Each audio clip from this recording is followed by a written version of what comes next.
Welcome to today's GC Advantage webinar. My name is Bob Barker. I'm managing partner of BarkerGilmore, and thanks for joining us today. The topic today is mastering the GC-CFO-CHRO Triad. That was easy for me to say, for organizational excellence. Just a quick overview for those who may not be familiar with our firm. We focus on helping companies recruit, develop, plan for succession for legal and compliance function within corporations. And so we also provide the coaching and advising to really help accelerate individual success. The GC Advantage is our professional development program. It's complimentary. It's an opportunity to hear firsthand from GCs, CCOs, and others in the C-suite, as well as board members and executive search consultants, on so to help you gain some insights to help advance your career. Today's presentation is being recorded, and everybody who registered will get an email the next day or two, indicating that the materials are online so you can view them or share them. And we also have just a number of all these webinars that we've saved. They're on our on-demand library so that you can either watch them or you can download them for a podcast. The next webinar that we have coming up is in January, and it's about the biggest mistakes in-house counsel make when seeking a new opportunity. So hopefully you'll be able to join us for that. And today, if you have questions, please submit them through the Q&A icon that should be on your Zoom application. Sometimes you'll see questions, you can see the questions that already have been submitted. And if you're have basically the same question, just click the thumbs up icon. That way the speakers will know that that's a topic of high interest. And then we'll do our best to get your questions answered during the course of today. And so just as far as our speakers today, Peter Ganz is one of our senior advisors. He was most recently the General Counsel and Secretary of Ashland Global Holding. And for those of you who've had the opportunity to work with Peter, he's a lot of fun to work with and be coached by, and just a great mentor for many. So, Peter, thanks for joining and pulling this team together. And I'll turn it over to you. Thank you, Bob. And I won't ask Kevin and Ann whether I'm a fun guy as well, but let's leave it with that. Thank you all for joining us. The genesis of this webinar is that we spend, rightly so, a lot of time at BarkerGilmore, as well as in our webinars, talking about relationships of the GC, particularly relationship of the GC with the CEO of a company, with the board of directors of the company. But we thought it would also be interesting to talk about another very critical and potentially powerful relationship that GCs have, which is with their co-senior C-suite functional leaders, the CFO and the Chief Human Resources Officer, and how those three work together, and best practices to accelerate that relationship, and also maybe some pitfalls where it doesn't work as well. So I had the privilege of working with, for about 10 years, two extremely accomplished executives in that area: Kevin Willis, who is the CFO of Ashland, and Schumann, who, among other things, was the Chief Human Resources Officer at Ashland. So we thought we would talk about this relationship and what it can mean for organizational excellence at a company, and also give you some concrete examples of where it works right, and even some times when maybe it was less than optimal.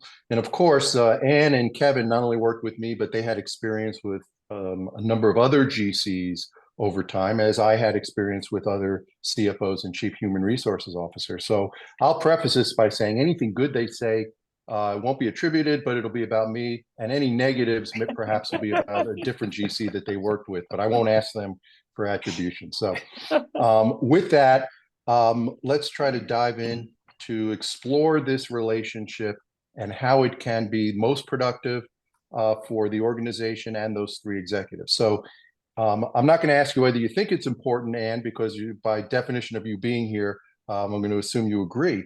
But can you tell us why this is a critical relationship and how it can be most effective for the organization?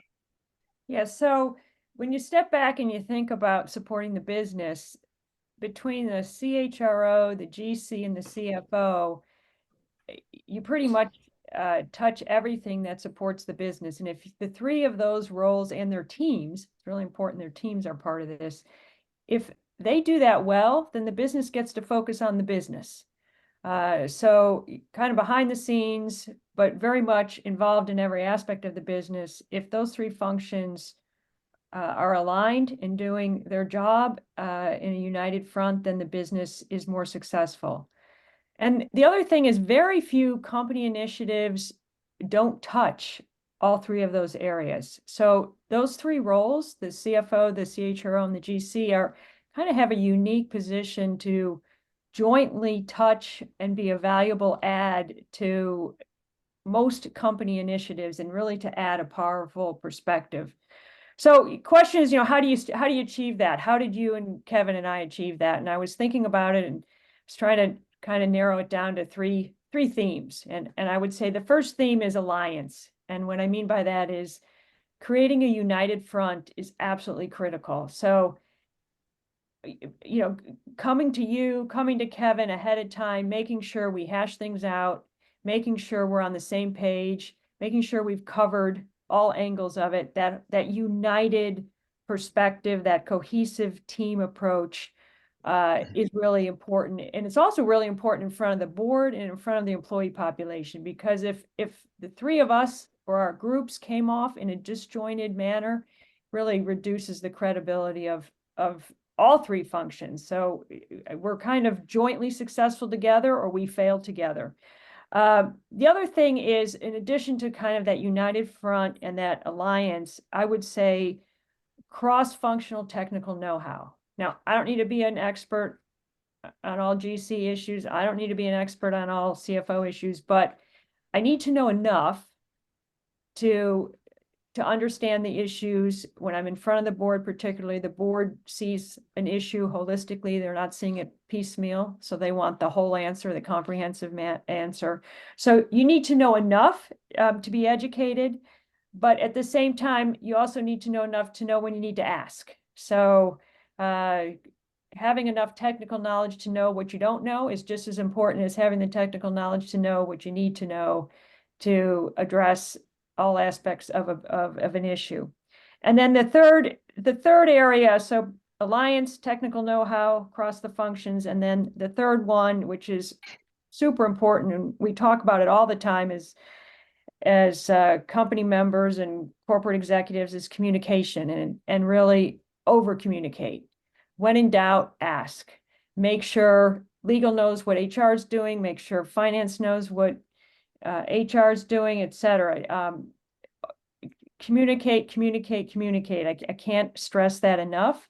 And when you're talking about getting up in front of the employee population or the board, having that communication well rehearsed and hashed out. And we used to do dry runs at Ashland, and those often seemed like the last thing you wanted to do, but they had a lot of value because it made sure that Peter and Kevin and I were on the same page. We had addressed all the issues. We had no surprises. So again, how do you achieve that united front? How do you achieve that critical, powerful trio? Alliance, cross-functional technical know-how, and communicate. Thank you, Anne. Kevin, from your perspective as CFO, what are your thoughts in terms of this relationship? And in particular, how do you create this, what Ann is describing, I would summarize as a relationship of trust between the three, that everyone is at least knows what they need to know from each other. There are no surprises. But how do you create that relationship so that it's most effective for you and your role? Right. Well, first I'll agree with and echo all of Ann's comments. Very, very thorough, and couldn't agree more. You know, I think sometimes we're lucky enough to stumble upon a good decision in a vacuum, but I think that's a pretty rare thing. And so I think operating in an environment where you can seek and receive open and honest and different perspectives is really, really important. For any given issue, and Peter and I might go about thinking about it in very different ways, but at the end, like Ann said, we need to arrive at a consensus in terms of how we're going to address things as a company, and then individually, that's going to flow through to the people that those decisions and that consensus ultimately impacts.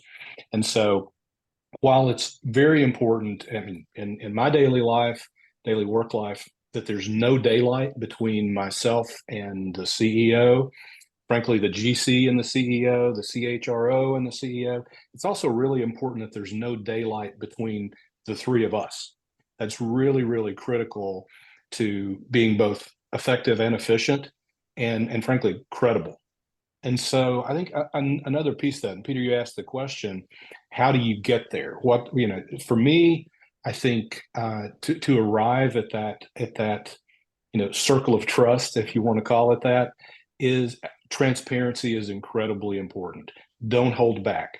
You know, put your cards on the table. You've got to work in an environment. You got to be willing to work in an environment in which you might make yourself feel a little bit vulnerable in front of others. But these are the people that you want to feel vulnerable in front of, because they're the ones who are going to be there. They're going to have your back. They're going to help you get through individually and collectively, whatever the scenario is, whether it's a transaction, a restructuring, an activist campaign, a CEO change, board change, whatever it may be. And those things have to be done collectively in the best interest of the enterprise, not just to serve one of us as individuals or our respective teams. I think that's Peter? key. Yeah, sure, Ann. I was going to add one other point that came to mind. When you talk about situation, Kevin mentioned a few, whether it's an activist or restructuring or, you know, a new hiring of a CEO.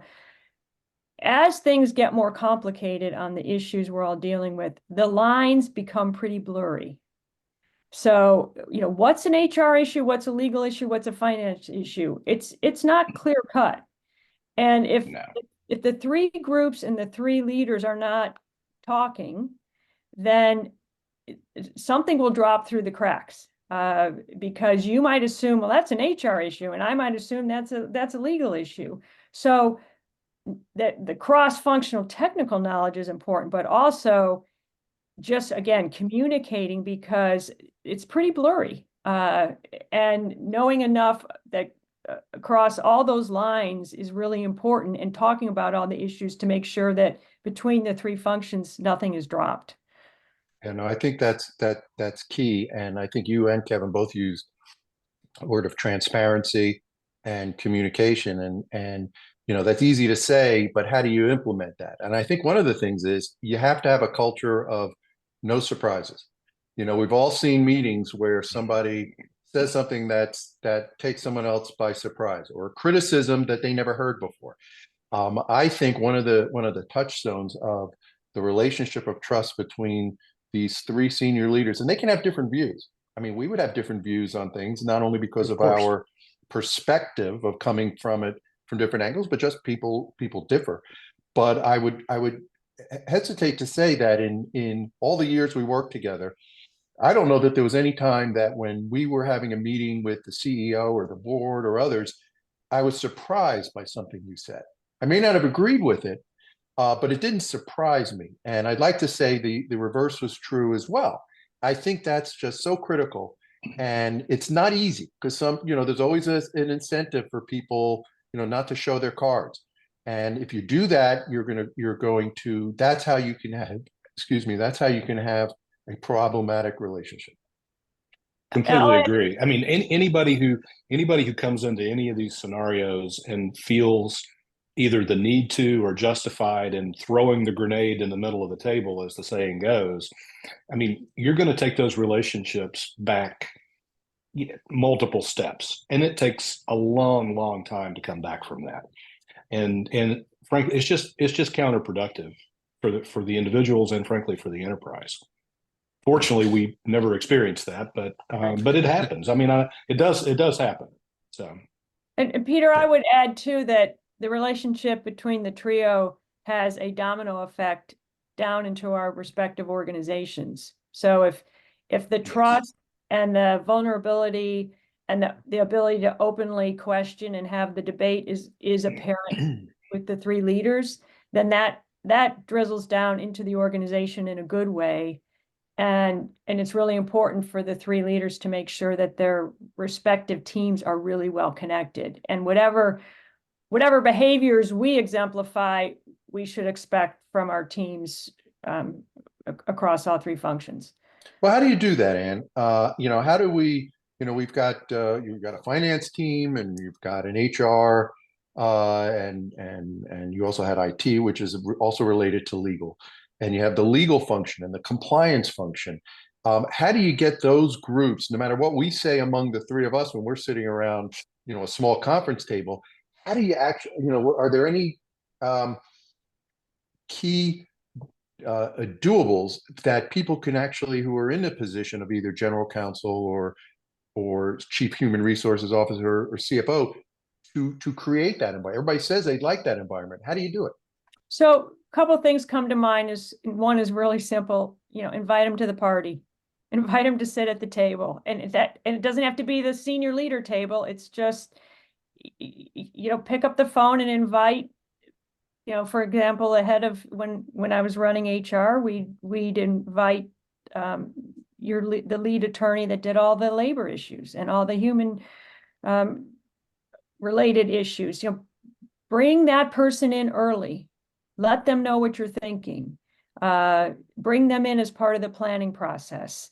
Don't go to them at the last minute saying, this is what we're doing, and surprising them. Make them feel part of the decision-making, make them feel part of the team, because their perspective is valuable. So kind of cast the invite, bring them to the table, bring them to the party it sounds obvious, but often we forget because we get busy in our own little world with our own groups.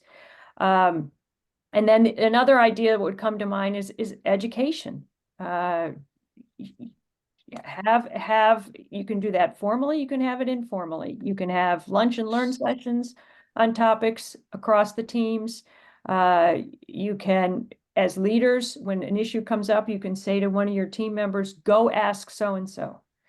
Go see what so-and-so thinks in a different group. So just by, I don't want to say forcing, but by encouraging connection and dialogue between the team members, I think is an obvious way to start. Yeah, I would agree with that, and I think doing that in sometimes a formal way, such as a leadership team meeting, is a good way to do it. I like to do it in an informal setting as well. Whether it's at lunch or just being in an office and interacting with people who either we support from a finance perspective or vice versa, or maybe there's co-supporting going on there. I think that's really important. I mean, we were joking a little bit about social media before the call started, and one of the things that you tend to hear a lot is people will say things on social media and or in an email that they would never sit across from someone and say to them in person. And I think when you actually create a relationship with someone and you build that over time, again, formally, informally, I think ultimately by default, as long as that's done in the right way, there will be trust that gets built. And again, being transparent. One of the things I try to do with my own finance team is be as transparent as I can be about what's going on in the organization. And those can be in group settings, those can be in one-on-one settings, but as much as I can share, I do.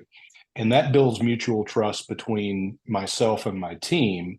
And I try to do the same thing with folks on the legal team, the HR team, frankly, within multiple teams in the enterprise.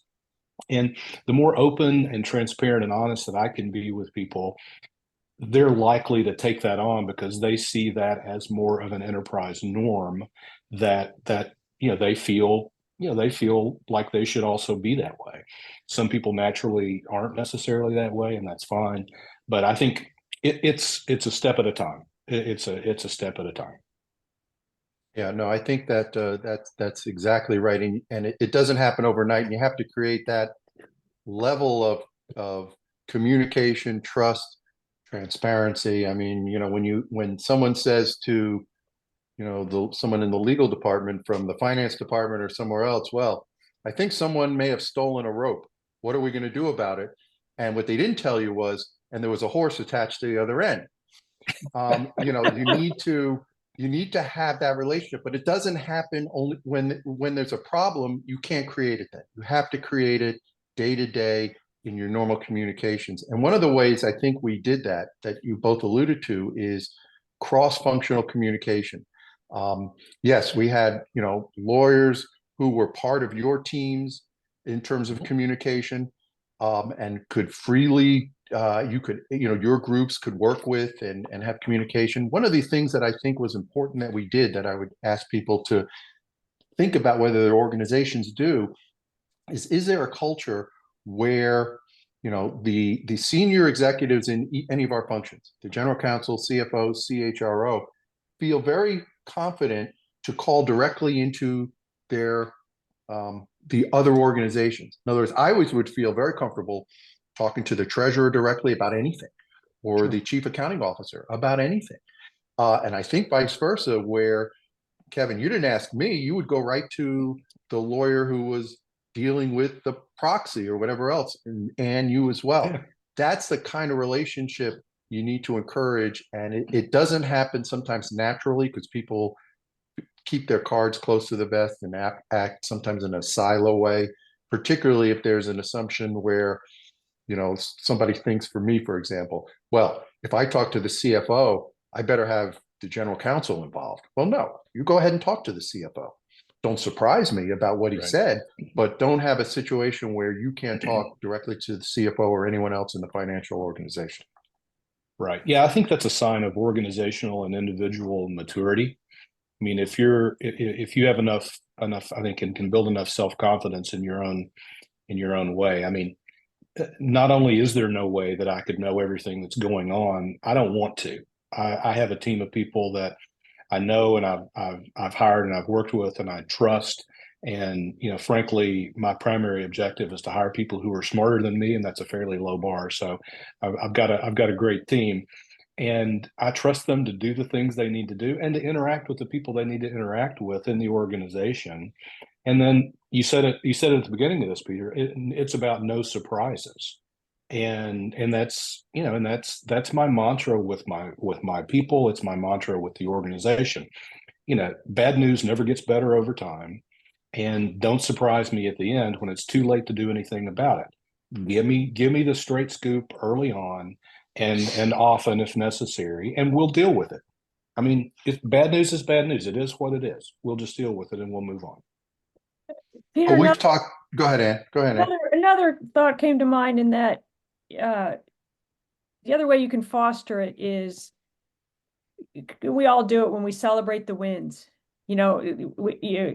You complete an acquisition, or even the tough things like going through a large restructuring or downsizing.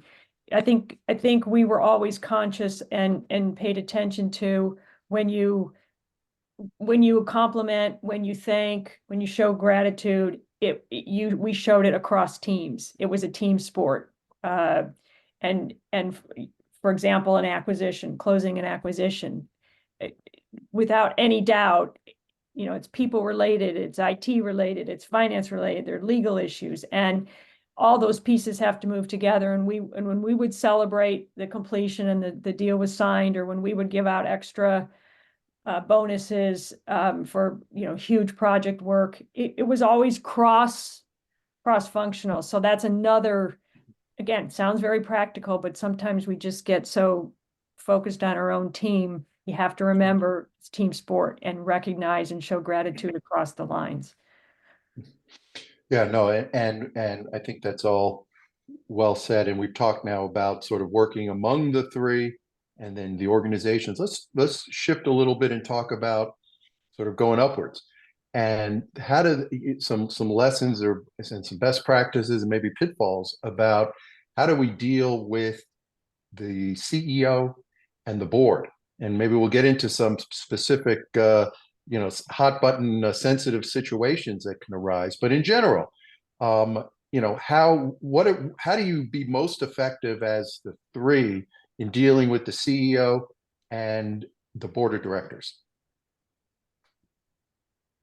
I'll start. Go ahead, Kevin. Yeah, I'm happy to start. I think a lot of the same tenets apply. I mean, no daylight, good communications, transparency, heads up, no surprises. I think all of those are really, really important. I mean, yes, there are things that the general counsel will work with from a CEO or a board perspective that are and have to be kept confidential. I mean, that's the nature of the beast. The same is going to be true for the finance role. The same is going to be true for the CHRO role, and that's all fine. But those tend to be, I would say, the minority of the situations that we would deal with, and the vast minority.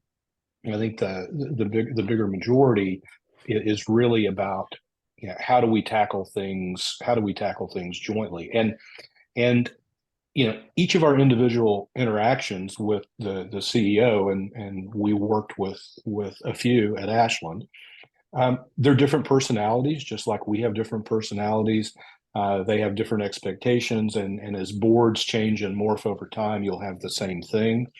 New board members versus seasoned board members, there is a big difference in those two things.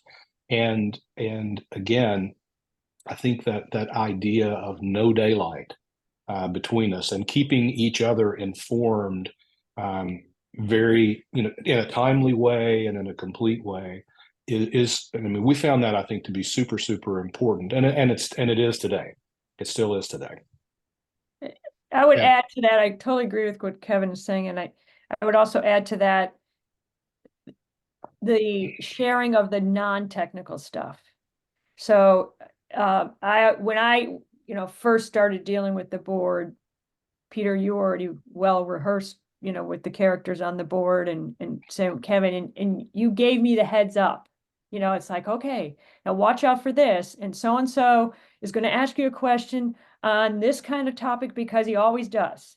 And don't go into too much detail because you'll go down the rabbit hole with this other board member. So the sharing of the nuances of the board, at the personalities, and the decision-making process of the board, because it changes. It changes with the composition of the board.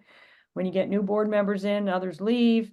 And so that softer stuff, or the less tangible intelligence that we shared with each other before the board, even during the board meeting, and then after the board meeting. I mean, we'd cross each other in the hall, and you would give me a heads up. Ooh, that session didn't go so well, or they're in a hurry today. Don't spend too much time, or just So I think that intel between the three of us was really important. Yeah, I think that, and I think one of the things we talked before, and I think you're touching on it very, very well, and in particular the GC, and a lot of our audience here presumably are either GCs or aspiring GCs or the like. But one of the things, just by dint of the GC, particularly when the GC also serves as a corporate secretary, but may have a view into the different aspects of the board, that perhaps, Anne, you coming at it from your perspective, and even Kevin from the financial perspective, may have a broader perspective on what's going on, whether it's a personnel issue or whether it's a outside pressure issue, that I think the GC should see him or herself as the conduit to both of you to help you be more effective in your role, whether it's with the comp committee or whether it's with the audit committee, because there may be things going on that just because the GC is perhaps always present, that you both can take advantage of, and that a good GC will help you be better at what you do. I agree with that, and I think another aspect of that is not only at meeting time, but Peter, as GC, you tended to spend way more time between meetings with board members than either Ann or I would have. I mean, I'd spend time with the audit committee chair, that kind of thing, but you tended to have a broader purview. And it's really important to be able to take the temperature of the board and focus your messaging accordingly. If something's going to be super important and that's a blind spot because you've not really focused that much on it, you're going to be less effective than you otherwise could be. And I think the other thing that we would do collectively, because we would come at these things from different angles, if there are certain specific things going on in the legal world or the HR world or the finance world, from an external perspective, kind of the outside looking in, board members tend to be astute. They tend to read a lot. They tend to get a lot of communications sent to them from a lot of sources, just like all of us do. And being able to be on point with current events, critical issues, and frankly, some of them, many of them are still working and may have things going on with their company that are public domain, and being able to, frame that in terms of in our case, the Ashland context or the company context. I think that is important and can be pretty valuable in the short term for sure, and also in the longer term. And well, let's talk about a specific situation in that regard. Let's get into some real life meat, hypothetical, of course, not to be communicated that it was any specific situation, but let's pretend for the sake of argument here that we get a nasty love letter from some activist that comes across the bow. And sometimes, as these things are, they say some not complimentary things about the board or the CEO or even the CFO or something else. And that comes in. Kevin, Ann, you're aware of this. How do you deal with it? And how do you use your GC to make your job more effective? So I'll just jump in on a broader level and talk about the GC's role in that, Peter, because that's kind of usually between the GC and the CFO, it's usually the kind of where it starts. And I looked to the GC. I certainly look to you to, first of all, educate, because not everybody's been through that before. Not everybody understands the sequencing, kind of the rules, what needs to be filed, when you're going to know something. And I look to you to inform me so that I could make the right decisions and plan ahead. How does it work? I also look to you to keep it in perspective, because I think part of the GC's role is not to be overly dramatic. Keep it calm, keep it factual, keep it in perspective. So I look to you to, keep it factual, so that I could plan with my team. So I think that's really important when you're under fire like that, particularly in a situation that you may have never experienced before. Yeah, I would agree. And, hypothetically speaking, I think it also matters whether the love letter that comes in is public or private. Mm-hmm. And in terms of how we deal with it internally, if it's public, there's a different answer, because then it really involves the entire enterprise in terms of what people are thinking. People's mind, I'm talking about the average employee's mind, tends to go to the worst case scenario, depending on how specific the words are in the communication. And yeah, that has to be dealt with differently than if it's a private communication where an activist is really looking to engage more directly with the board and or the senior leadership team around certain specific issues or items. And I think both ultimately have overlap in terms of what will happen, and they all take a village in terms of actually working through the issues and making sure we communicate effectively, et cetera. But the public version has much broader implications than the private version does. And in dealing with those, again, end of the day, it's a lot of the same work, but how you do that work and how that work is manifested in the public versus the private domain is quite different. And I think in that situation, like others, there's a like I say, in an activist issue, the CFO front and center. One of the things the GC should be doing is, one, as Ann said, helping what has to be done, when does it have to be done, what are we allowed to do, what are we not allowed to do, but also perspective. I mean, nobody likes ugly things being said about them, whether it's in a private communication or even worse in a public communication. And sometimes you need to exercise some judgment in terms of how hard do you swing back. But in terms of Ann, I think one of the things that is important there with respect to the effectiveness of the three is communication and knowledge. It may not be natural for the chief human resources officer always to be in the loop, or in the loop as quickly as she should. And one of the things the GC should be doing is determining how to bring the chief human resources officer into the loop, because if it starts private and everybody wants to keep it, as Kevin said, you keep it, you have a village, but it's a pretty small village when it's private. You don't want anyone to know. But then that changes pretty quickly. And the next thing you knew is you have to have communication with employees and others, and then your chief human resources officer was on the outside. So you have to have that, you have to have that relationship of trust and candor so that you do feel comfortable bringing people in. But I think the GC role has to include making some judgments about how to broaden the tent. In that kind of same thing comes up otherwise, where when you have perhaps a change in CEO or succession, and maybe the chief human resources officer has been all over that, and you want to make sure that the CFO hasn't been on the outside of that discussion too long as well. And I think both of those can happen. Right.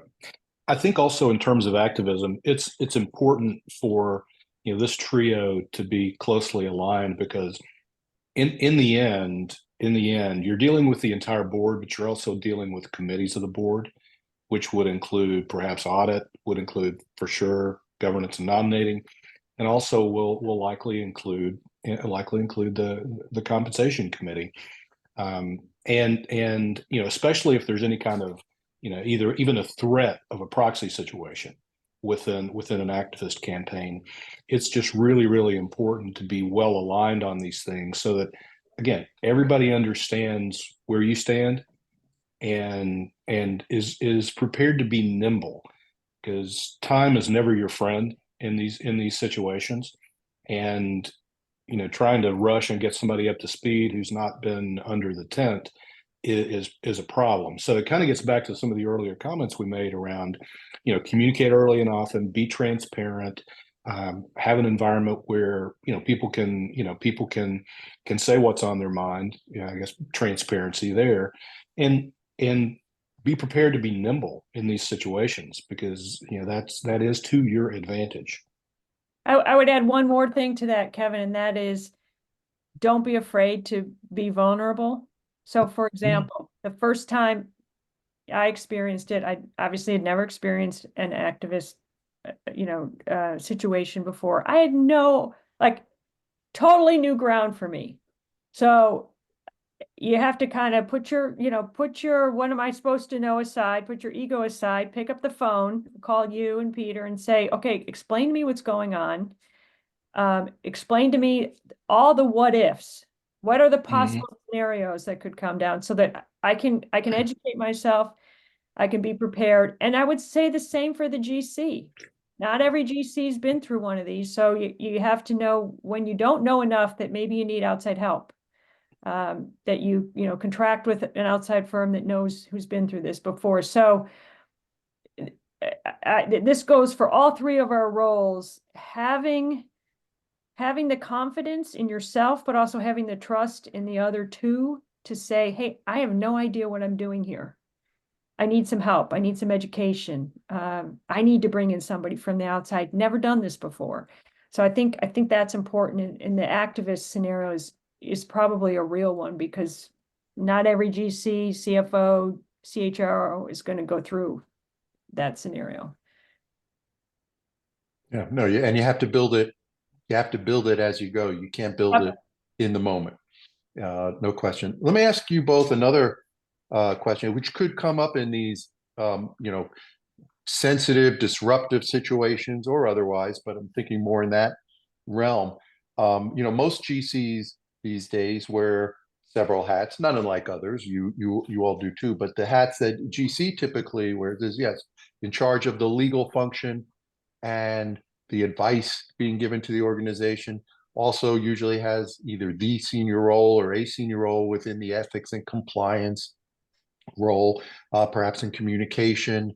There can be, confidential attorney-client situations, but the GC may have different hats. Question for you both, and be honest with you, this is one of those questions I'm not sure I know the answer, what you're going to say. So do you look at the GC in different roles, or does that not matter? Does that not matter whether the GC is in a role of saying, ethics and compliance, or legal advice, or defense and attorney-client privilege, or does none of that matter to you, or do you think about the different roles? So I'll answer first. I don't think I ever did. I looked at the GC as a senior leader in the company that wears many hats, happens to be an expert on, all things legal, but just as equally important, knows the business. So I didn't compartmentalize your role, Peter. I looked at, yes, you were my go-to for when I needed legal expertise, but you were also just my go-to as a senior executive, as somebody that knows the company, knows the business, has a good perspective, and has that broad hat. Yeah, I would completely agree with that. It really never occurred to me. In my day job, I feel just as accountable for ethics and compliance as anybody in the organization should, as an example.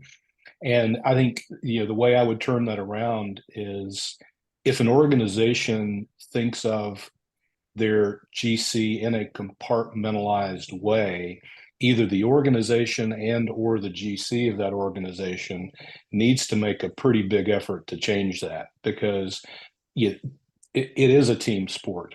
And it's just like in my role, if people think of me as the guy who sits at his desk and pores over spreadsheets, then I've got a problem.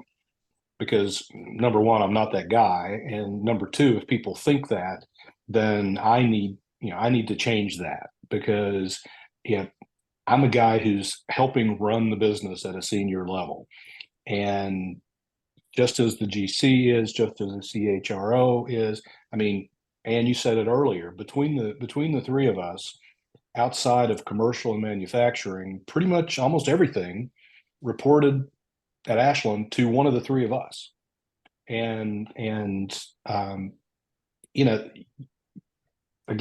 it does take a village, and you got to think of yourself as a senior leader of the organization first, with functional expertise to guide the organization through things that fall under your purview in that regard. I think if you're thinking about it the other way, Yep. you need to flip that around as an organization, as an individual. Yeah, no, I think that's right. Well, let me ask you both to reflect. We're talking about a lot of positives. and how to make the relationship work well. And but can you give us any examples of a situation, whether hypothetical or attributable? Although attributable, I ask you to not use names to protect the innocent or the guilty. When maybe the relationship didn't work as well, where you said that should have been, we should have done that differently.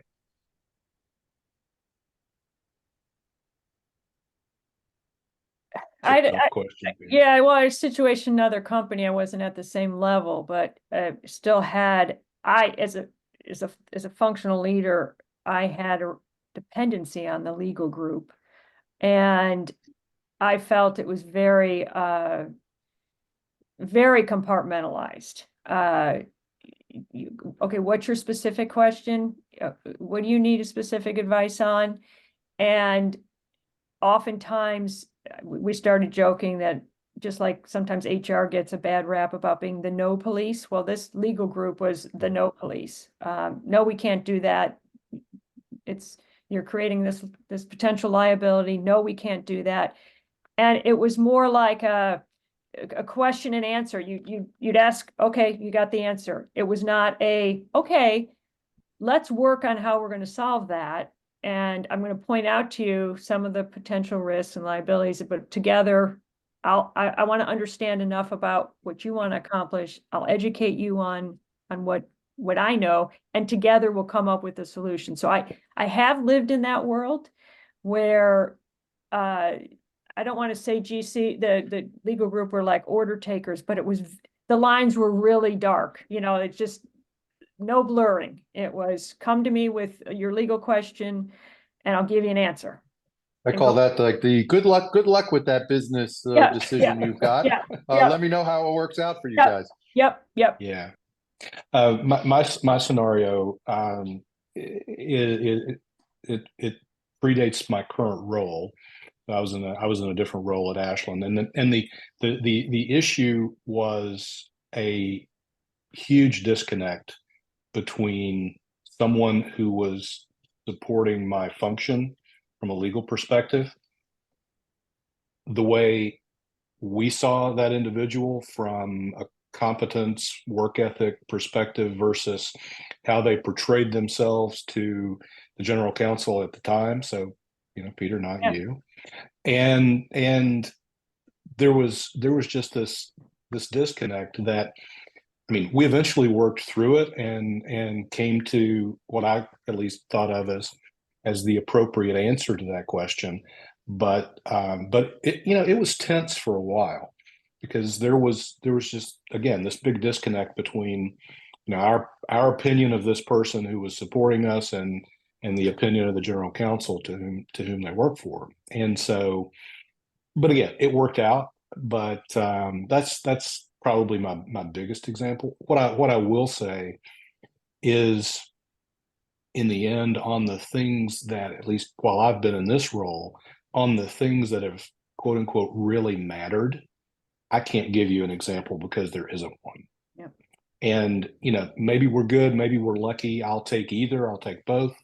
But in the end, I think you have to consciously make a choice to say, we're going to make this work. And to the extent that it doesn't, I think you have to put it out there on the table and just, be professional about it. But hey, we got to figure it out. This isn't working and here's why, and we got to figure it out.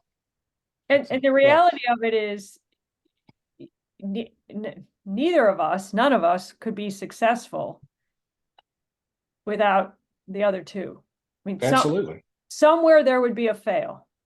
You could be the best CFO ever, but if you're not consulting HR, when you're planning for comp or whatever, there's going to be a fail. If I'm doing a restructuring and not talking to Peter about pitfalls, so I do think that light bulb has to go on, that you cannot be successful in these roles without the other two. Well, we have just a few minutes left, but I want to take advantage of having the benefit of the two of you on. A lot of our participants tend to be people who aspire to be general counsel, and trying to see what they get into.